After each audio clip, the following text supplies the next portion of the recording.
Nous voilà réunis pour présenter succinctement cette vente d'importance qui aura lieu le 23 juin 2015 à l'hôtel de Bristol à Paris.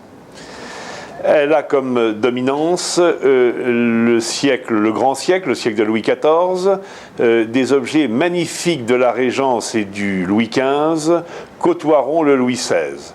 Donc l'ensemble de l'ancienne monarchie sera présent dans une magnifique réunion d'objets d'art et de mobilier. Notre visite peut commencer par ce cartel aux harpies. Il s'agit d'une horloge extrêmement rare, où un bas-relief en bronze ciselé et doré représente Sylla. La console est très ajourée et de grande qualité. C'est un travail attribué à André-Charles Boulle sur des dessins de Bérain. Comme nous sommes dans le siècle de Louis XIV, il est évident qu'il est nécessaire et très important de parler de la pièce la plus remarquable de cette collection. Il s'agit d'une commode estampillée de Nicolas Sajot, en boule première partie et plaque d'étain. Une ornementation de bronze splendide contribue à la magnificence de ce meuble. Il faut dire que Nicolas Sajot est le concurrent d'André-Charles Boulle.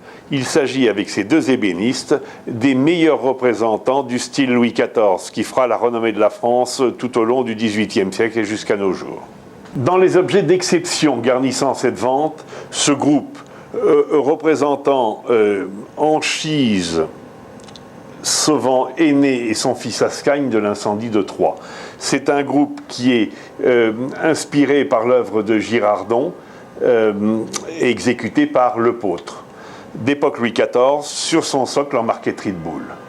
Le très beau 18e est également représenté avec, par exemple, cette commode à porte à fine marqueterie losangique, qui est accompagnée d'une paire de fauteuils d'époque Louis XV, Allemagne, en bois doré et sculpté. C'est superbe d'ornementation et de prestige. Au-dessus, d'époque Louis XVI, cette suite de 4 appliques au corps de chasse qui a dans le catalogue été comparée à la suite conservée dans la salle à manger du château de Saint-Hubert à Versailles.